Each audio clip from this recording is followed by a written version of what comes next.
à liker, à commenter, à partager potentiellement. Donc voilà, ça c'est fait, je pense que c'est nécessaire. Et maintenant on va parler un petit peu donc, de ce livre que j'ai choisi, qui est un livre de Gustave Flaubert. Alors Gustave Flaubert, qui est donc un écrivain français, Gustave Flaubert, en grande partie, je pense que pas mal de monde le connaît, du moins de nom. C'est un auteur du 19e siècle qui est étudié à l'école, que ce soit, je pense, à partir du collège. Globalement, ses ouvrages, ses romans sont accessibles plutôt facilement et parlent d'une société, d'une époque révolue, à l'heure actuelle j'entends. Donc je me rappelle avoir lu, je crois, au collège, Madame Bovary. Et là on va pas, la lecture chuchotée, ça va pas du tout être sur Madame Bovary. Ah d'ailleurs, j'interromps mon petit propos. J'ai mis un fond vert. Alors vous, ce que vous voyez potentiellement, c'est pas vert, parce que ça rime pas à grand chose, ce serait pas extrêmement esthétique. Je sais pas du tout ce que j'ai mis derrière moi, mais on va faire comme si c'était agréable pour moi. Potentiellement ce serait une bibliothèque, hein. J'imagine que ça va être quelque chose qui a un rapport au livre. Si je mets une forêt, on va dire bon bah voilà, la forêt, le papier, le bois, tout ça. Mais je pense que ça va être plus une bibliothèque. Ou alors quelque chose de cosy, un petit coin au bord du feu. Donc quelque chose de cosy peut-être. Un canapé en cuir, un fauteuil club, un salon un peu boisé, une cheminée en arrière-plan. Quelque chose de plutôt agréable. C'est aussi pour mon confort, même si là je suis pas du tout dedans. J'aimerais autant être dans un petit salon cosy que pour le vôtre visuellement. J'avoue que c'est plus sympa qu'un fond vert. Parce que là, si vous voyez ce qu'il y a derrière, c'est quand même pas fou. Enfin bon, Gustave Flaubert, donc, qui est un auteur du 19e siècle, et fait assez marrant. Va pas y avoir follement d'anecdotes parce que j'en ai pas énormément sur Flaubert. Je me suis un peu renseigné, j'ai lu sa biographie, j'ai lu pas mal de trucs sur lui, mais c'est pas l'auteur dont j'ai mémorisé le plus de choses. Gustave Flaubert, en fait, est l'exact contemporain de Fédor Dostoïevski, c'est-à-dire qu'il est né en 1821, alors pas du tout au même endroit évidemment, et est décédé en 1880. Les deux en fait sont nés en 1821 et décédés en 1880. Et en fait c'est assez amusant parce que ce sont deux de mes auteurs favoris, chacun dans leur style, mais il y a quelque chose qui parle de l'époque qui... je sais pas, il y a quelque chose qui moi me touche. Donc Flaubert, qui est né à Rouen, son père était un médecin, il avait plusieurs frères et sœurs, dont plusieurs enfants qui sont malheureusement décédés à la naissance, enfin, comme tristement ça se produisait à l'époque. Gustave Flaubert, donc, qui était je crois le troisième ou quatrième enfant, était, comme Marcel Proust, j'ai dit précédemment, en fait dans une famille où il y avait quand même des moyens, donc il vivait plutôt aisément. Il a pu se consacrer en grande partie à l'écriture pour ça aussi, parce que c'était une famille bourgeoise. Et donc Gustave Flaubert a écrit assez peu de livres en soi. Celui que je vais vous lire aujourd'hui, enfin pas entièrement, hein, parce qu'on n'a pas non plus 10 heures devant nous, enfin je les ai pas, et j'imagine que vous non plus. Je vais vous lire Bouvard et Pécuchet. Bouvard et Pécuchet, dictionnaire des idées reçues. Donc Bouvard et Pécuchet, dictionnaire des idées reçues, est son dernier livre, et qu'il n'a pas terminé en fait. Ça a été publié a posteriori, et donc il n'y a pas réellement de fin, et en soi c'est pas réellement problématique en l'état. C'est plus... c'est pas un roman comme on peut l'entendre d'autres romans, qui auraient une vraie histoire circonscrite dans le temps, avec une vraie temporalité, et une vraie nécessité de clore l'action à un moment donné. Bouvard et Pécuchet, c'est ce qu'on pourrait considérer comme une histoire universelle Marcel de la bêtise. Donc ce sont deux personnes retraitées en fait qui qui entreprennent une série d'expériences et ça vise en fait à embrasser l'entièreté des connaissances humaines. Et dedans il y a pas mal de péripéties, pas mal d'erreurs, enfin c'est du tâtonnement. Et c'est, je trouve, très marrant en fait à lire. Sur son ensemble, ça veut pas dire que moi les pages que je vais vous lire vont être extrêmement marrantes. Mais il y a un humour. Et donc pour en revenir à Gustave Flaubert, à ses livres, évidemment il y a Madame Bovary qui est l'ouvrage le plus connu, qui est tiré d'une histoire vraie en fait, qui s'était passée à l'époque. Et qui a été adapté en film, en pièce de théâtre, enfin, qui a une vie en dehors de la proposition initiale de Flaubert qui est folle. L'histoire parle à tout le monde. Ça parle d'une époque, à l'époque d'ailleurs, ça avait été relativement mal accueilli parce que ça contrevenait aux bonnes mœurs et à l'époque il n'y avait pas autant de tolérance qu'aujourd'hui. En fait, il y avait malgré tout des comités de censure sur la littérature qui n'autorisaient pas tout à apparaître. Donc voilà, il a écrit d'autres livres, Salammbô que j'aime beaucoup, La tentation de Saint-Antoine. En fait, j'ai les livres juste au-dessus de moi. Enfin, vous ne voyez pas. La bibliothèque pour vous est derrière, mais pour moi c'est un fond vert. Mais moi devant, j'ai une vraie bibliothèque avec les livres qui sont un peu en hauteur. Donc ce que je vais faire, c'est que je vais regarder rapidement. Voilà, l'éducation sentimentale. Par exemple, l'éducation sentimentale qui est aussi une lecture, qui est une sorte de roman d'apprentissage, qui est magnifique. Mais donc, aujourd'hui, Flaubert, Bouvard et Pécuchet, c'est une édition de Flammarion, une édition poche, parce que plus accessible, parce que quand on achète beaucoup de livres, au bout d'un moment, acheter que des livres en grand format, en littérature blanche à 25 €, ça commence à devenir un petit peu cher. Et voilà, donc celle-ci, elle est bien, elle est annotée, il y a pas mal de choses dedans. Donc je vais commencer à lire le premier chapitre de Bouvard et Pécuchet. Comme il faisait une chaleur de 33 degrés, le boulevard Bourdon se trouvait absolument désert. Plus bas, le canal Saint-Martin, fermé par les deux écluses, étalait en ligne droite son eau couleur d'encre. Il y avait au milieu un bateau plein de bois et sur la berge 2 rangs de barriques. Au-delà du canal, entre les maisons que séparent des chantiers, le grand ciel pur se découpait en plaques d'outre-mer. Et sous la réverbération du soleil, les façades blanches, les toits d'ardoise, les quais de granit éblouissaient. Une rumeur confuse montait du loin dans l'atmosphère tiède, et tout semblait engourdi par le désœuvrement du dimanche et la tristesse des jours d'été. 2 hommes parurent. L'un venait de la Bastille, l'autre du jardin des plantes. Le plus grand, vêtu de toile, marchait le chapeau en arrière, le gilet déboutonné et sa cravate à la main. Le plus petit, dont le corps disparaissait dans une redingote marron, baissait la tête sous une casquette à visière pointue. Quand ils furent arrivés au milieu du boulevard, ils s'assirent à la même minute sur le même banc. Pour s'essuyer le front, ils retirèrent leur coiffure que chacun posa près de soi, et le petit bonhomme aperçut écrit dans le chapeau de son voisin Bouvard. Pendant que celui-ci distinguait aisément dans la casquette du particulier en redingote le mot Pécuchet. « Tiens, dit-il, nous avons eu la même idée, celle d'inscrire notre nom dans nos couvre-chefs. Mon Dieu, oui, on pourrait prendre le mien à mon bureau. C'est comme moi, je suis employé. » Alors ils se considérèrent. L'aspect aimable de Bouvard charma de suite Pécuchet. Ses yeux bleuâtres, toujours entreclos, souriaient dans un visage coloré. Un pantalon à grands ponts, qui codait par le bas sur des souliers de castor, moulait son ventre, faisait bouffer sa chemise à la ceinture, et ses cheveux blonds, frisés d'eux-mêmes en boucles légères, lui tenaient quelque chose d'enfantin. Il poussait du bout des lèvres une espèce de sifflement continu. L'air sérieux de Pécuchet frappa Bouvard. On aurait dit qu'il portait une perruque, tant les mèches garnissant son crâne élevé étaient plates et noires. Sa figure semblait tout en profil à cause du nez qui descendait très bas.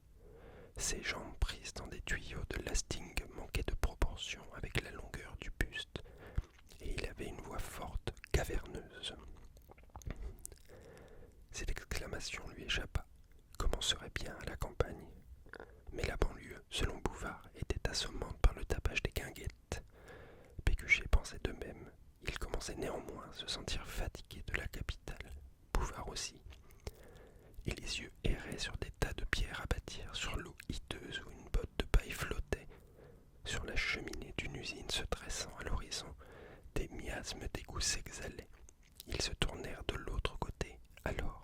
surent devant eux les murs du grenier d'abondance. Décidément, et Pécuchet en était surpris, on avait encore plus chaud dans les rues que chez soi. Bouvard l'engagea à mettre bas sa redingote. Lui, il se moquait du qu'en dira-t-on. Tout à coup, un ivrogne traversa en zigzag le trottoir, et à propos des ouvriers, ils entamèrent une conversation politique. Leurs opinions étaient les mêmes, bien que Bouvard fût peut-être plus libéral. Un bruit de ferraille sonna sur le pavé, dans un tourbillon de poussière. C'étaient les 3 calèches de remise qui s'en allaient vers Bercy, promenant une mariée avec son bouquet, des bourgeois en cravate blanche, des dames enfouies jusqu'aux aisselles dans leurs jupons, 2 ou 3 petites filles, un collégien. La vue de cette noce amena Bouvard et Pécuchet à parler des femmes, qu'ils déclarèrent frivoles, acariâtres, têtues. Malgré cela, elles étaient souvent meilleures que les hommes. D'autres fois, elles étaient pires. Bref, il fallait mieux vivre sans elles. Aussi, Pécuchet était resté célibataire. Moi, je suis veuf, dit Bouvard, et sans enfant. C'est peut-être un bonheur pour vous, mais la solitude, à la longue, était bien triste. Puis, au bord du quai, parut une fille de joie avec un soldat. Blême, les cheveux noirs et marqués de petites vérolles. Elle s'appuyait sur le bras du militaire, entraînant ses savates et balançant les hanches. Quand elle vit plus loin, Bouvard se permit une réflexion obscène.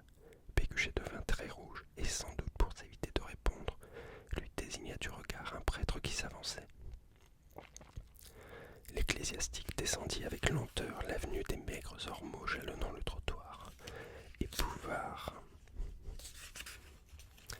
dès qu'il n'aperçut plus le tricorne, se déclara soulagé car il exécrait les jésuites. Pécuchet, sans les absoudre, montra quelque déférence pour la religion. Cependant, le crépuscule tombait et des persiennes en face s'étaient relevées. Les passants devinrent plus nombreux. 7 heures sonnèrent. Leurs paroles coulaient intarissablement, les remarques succédant aux anecdotes, les aperçus philosophiques aux considérations individuelles. Ils dénigraient le corps des ponts et chaussées, la régie des tabacs, le commerce, les théâtres, notre marine et tout le genre humain, comme des gens qui ont subi de grands déboires. Chacun, en écoutant l'autre, trouvait des parties de lui-même oubliées, et bien qu'ils eussent passé l'âge des émotions naïves, ils éprouvaient un plaisir nouveau, une sorte d'épanouissement, le charme des tendresses à leur début. 20 fois ils s'étaient levés, s'étaient rassis et avaient fait la longueur du boulevard depuis l'écluse d'amont jusqu'à l'écluse d'aval, chaque fois voulant s'en aller, n'en ayant pas la force, retenus par une fascination. Ils se quittaient pourtant, et leurs mains étaient jointes quand Bouvard dit tout à coup « Ma foi, si nous dînions ensemble !» J'en avais l'idée, reprit Pécuchet, mais je n'osais pas vous le proposer. Et il se laissa conduire en face de l'hôtel de ville dans un petit restaurant où l'on serait bien. Bouvard commanda le menu.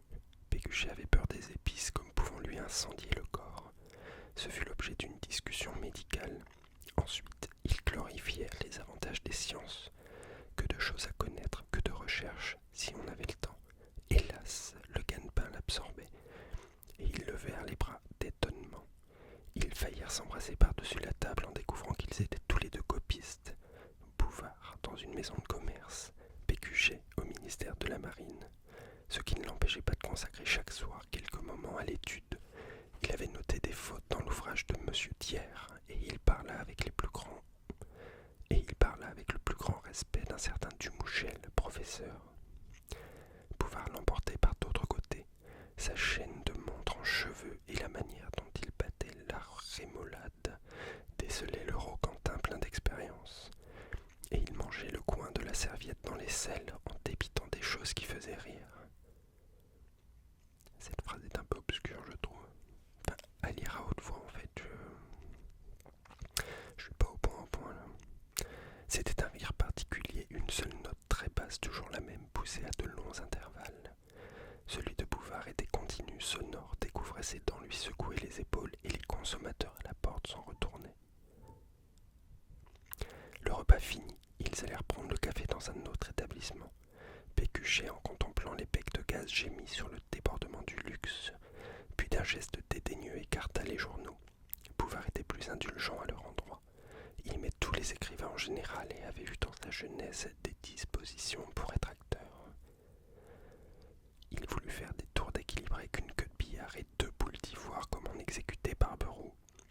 ses amis. Invariablement, elle tombait, roulant sur le plancher entre les jambes des personnes, allait se perdre au loin. Le garçon qui se levait toutes les fois pour les chercher à quatre pattes sous les banquettes finit par se plaindre. Pécuchet eut une querelle avec lui. Le limonadier survint. Il n'écouta pas ses excuses et même chicana sur la consommation. Il proposa ensuite de terminer la soirée paisiblement dans son domicile qui était tout près, rue Saint-Martin. Alors je vais m'arrêter là pour l'instant. En termes d'anecdotes, là, pour la lecture de Bouvard et Pécuchet, la dernière lecture que j'ai effectuée était celle de Mercier-Camier de Samuel Beckett, je crois. Oui, je crois, et je suis sûr. Et en fait, comme j'avais dit dans la lecture de Samuel Beckett, Mercier-Camier, je trouvais qu'il y avait énormément, en fait, de similitudes, autant dans l'idée, dans le thème des deux ouvrages que dans le traitement. Et en fait, effectivement, là, je relis Bouvard et Pécuchet que j'ai pas lu depuis des années pour le coup. Je l'ai adoré à l'époque, j'ai dû le lire une fois ou deux. Deux sûrement, une fois c'est sûr, deux fois peut-être. Et en fait, je trouve qu'effectivement, il y a des accointances assez fortes. Sachant que Beckett était influencé en partie aussi par Flaubert, pas une influence majeure. Mais je crois que pour Mercier-Camier, justement, il en avait parlé comme étant une influence sur cet ouvrage. Et donc voilà, je trouve ça assez marrant de trouver des passerelles dans la littérature parce qu'on a toujours ce concept de s'inspirer, c'est pas bien. En fait, si s'inspirer c'est bien, personne ne fait rien. Si on s'inspire pas, personne ne crée quoi que ce soit ex nihilo. Ça n'existe pas de créer quelque chose sans avoir une somme d'influence. Alors une somme d'influence qui peut être qui peut venir de différentes sources en fait. Il n'y a pas un écrivain va pas nécessairement s'inspirer d'un autre écrivain pour écrire certaines choses, mais malgré tout, on est la somme de nos influences. Du moins, ce que l'on produit est la somme de nos influences, et de la même manière, ce qu'on est en tant qu'être humain est la somme de nos influences. Que ce soit nos parents, notre famille, nos amis, notre environnement, notre milieu social, notre culture. Tout ça, c'est une incidence de notre époque. Et donc voilà, en fait, il n'y a pas de honte à dire qu'on a aimé des choses, qu'on s'en est inspiré. Et s'en inspirer, ça ne veut pas dire plagier, en fait. Autant il y a des plagiats qui sont assez honteux et pourtant éhontés par les personnes. Comme il y a eu toute cette affaire pendant un moment sur les personnes, les humoristes qui faisaient du stand-up. Et il y avait un compte copie comique qui les relevait et qui montrait qu'en fait les Français avaient tout copié aux Américains, ce qui était assez scandaleux. Ce qui n'a pas trop plu à l'époque, parce que ce compte copie comique a toujours resté et est toujours resté anonyme. Mais voilà, les gens ont honte d'avoir des influences parce qu'ils ont tendance à lier influence et plagiat, qui n'a strictement rien à voir. Les plus grands artistes ont été influencés dans tous les cas par d'autres artistes. Rien n'a été créé d'un seul coup. Si potentiellement la première personne qui a décidé d'écrire sur un mur, de dessiner sur un mur, a entre guillemets lancé un peu le truc, mais derrière ça s'est nourri.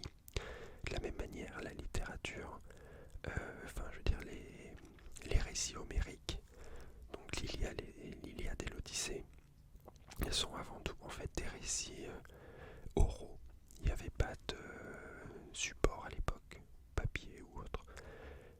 Et en fait, c'était des récits qui se transmettaient de ville en ville, de famille en famille, et qui ont donné l'envie par la suite, potentiellement à d'autres gens, de raconter des histoires, de créer leurs univers, leurs histoires. Et donc tout ça, ça découle derrière de tout ce qu'il y a pu avoir comme littérature. Il n'y a pas que Homère, évidemment, il y a d'autres récits oraux auparavant et dans tout type de civilisation. Mais bon. En ce qui concerne Flaubert, j'avais parlé aussi dans la vidéo sur Marcel Proust du fait que de la façon d'écrire et qu'il cherchait une certaine prosodie en fait, qu'il avait un gueuloir chez lui, une pièce en fait où il lisait à haute voix. Et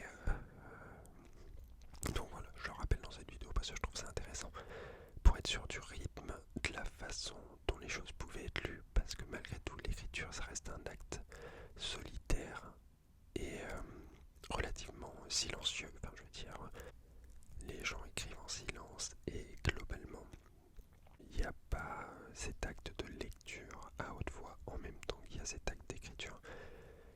fois ça peut pêcher chez certains auteurs en fait qui ont une écriture très lisible, enfin une écriture en fait qui se lit à voix basse mais pas qui se lit à voix haute. Il y a des auteurs qui sont très forts, qui ont une prosodie, une façon d'écrire, de rythmer, de, de ponctuer, qui se prêtent à lecture haute voix, et d'autres qui ne l'ont pas du tout.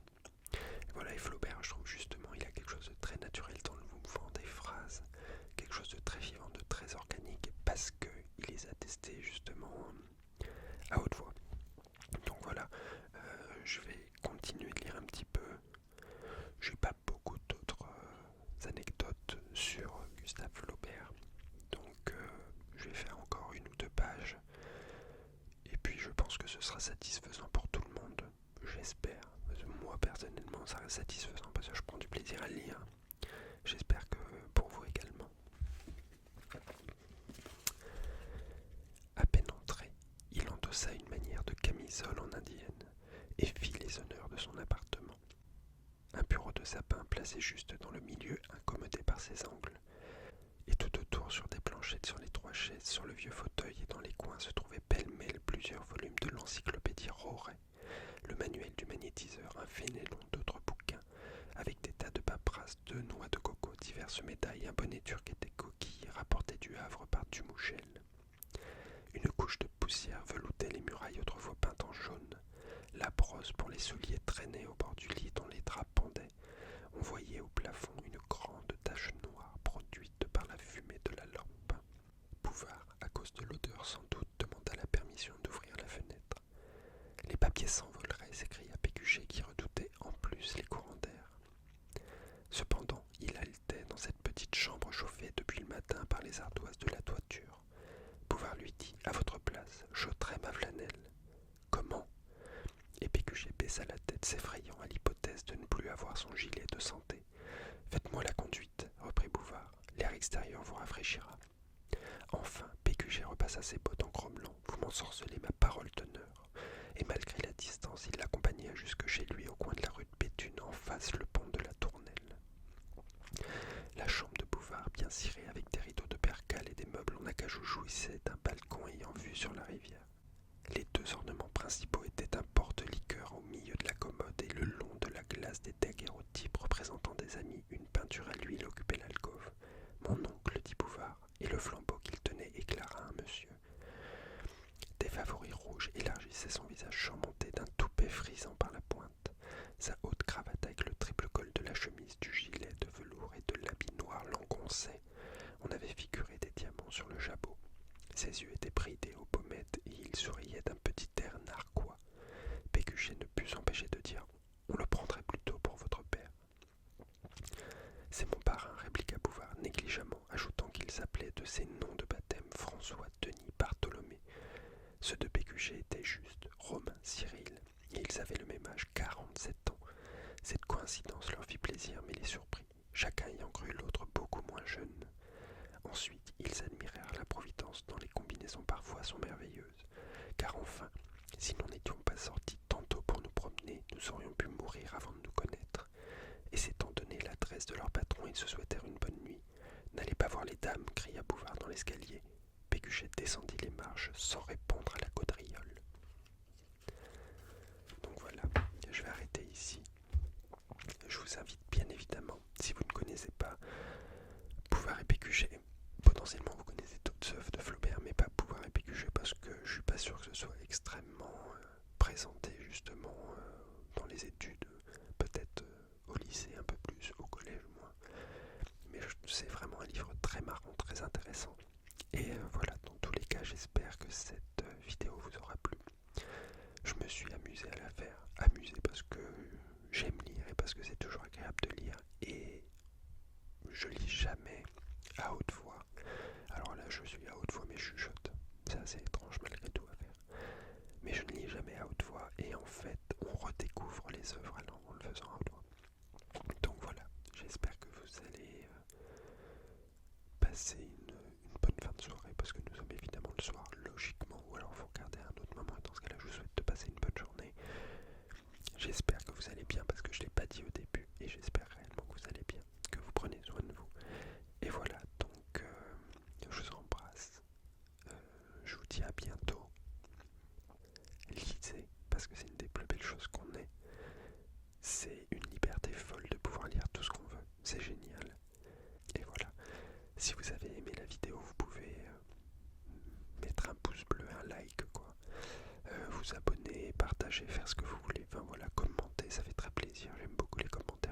répondrai, je réponds à tous. Donc voilà, je vous embrasse